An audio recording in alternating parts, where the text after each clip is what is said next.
community is often defined by its architecture and history.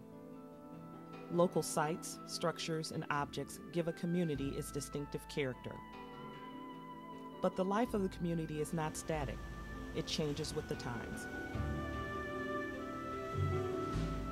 Recovery of buildings that have lost their luster over time reunite the young with the old, the past with the present, and the present with the future.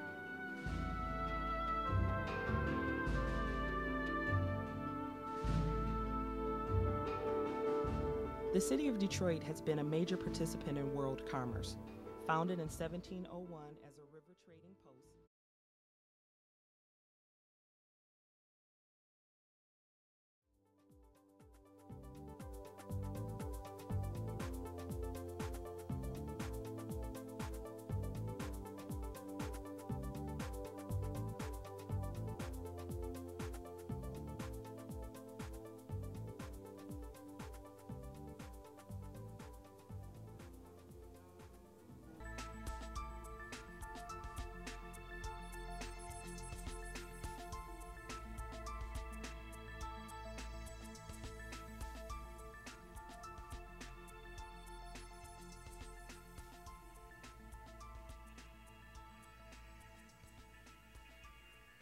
people are just starting to quantify with numbers. You know, there's been a lot of anecdotal evidence that, you know, greenways add an economic benefit.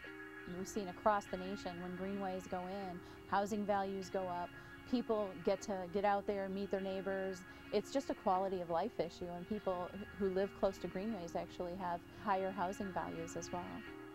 Studies have shown that in virtually every community where they've been introduced, property values increase.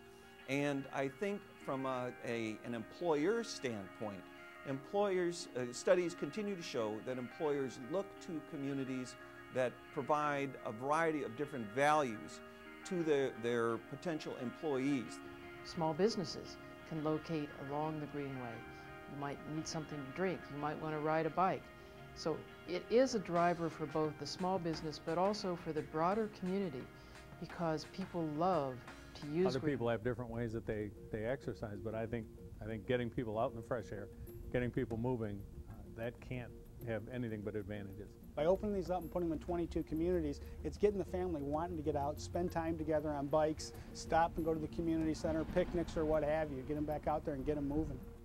Anything you do adds another layer of opportunity or possibilities for people to get out and use. If you watch our pathway, our greenway on any given day, you'll see the beginning exerciser who's getting out just to start his or her aerobics. You'll see the seasoned veteran and everything in between. Quality of life is kind of innate within us, and how we spend our time and our recreation time and our peaceful time. It's kind of almost a spiritual thing where people like to have some time just to relax, and greenways can do that.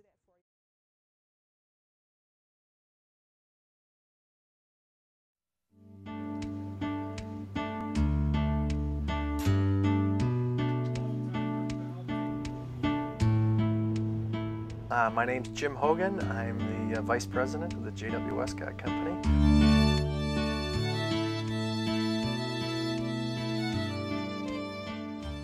Well, the initial need was to start a company that could create ship-to-shore communication.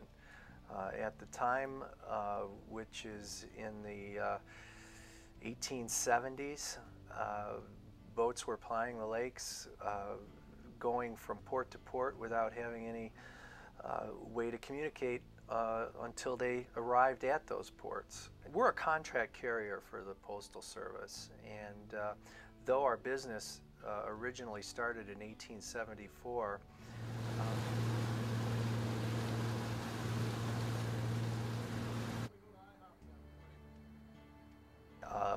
an industry such as this doesn't require, although a lot of change, because we've been doing it pretty much the same way for over 100 years, and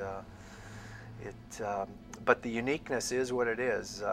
There's probably no other financially responsible way to do what we do, and delivering by boat using 5-gallon buckets with a line tied to them seems a bit archaic, but that's the way of the world out here, and we've got a motto out here on the Great Lakes, and And I know many of the companies live by it, and it's making money with junk. And we make junk look good, and we try to live by it. I think as long as there's going to be a need to deliver the mail, as long as there's going to be a need for Great Lakes shipping, will continue. If one of those happens to go by the wayside, that probably would signal the end of what we do. My dad, back in the third generation, always told me when things look bleak, he said, just remember, as long as there's ships out there on the Great Lakes, they're going to need this service, and make sure that you resign yourself to the fact that you do a good job, and make sure that your customers come first, and things should be okay.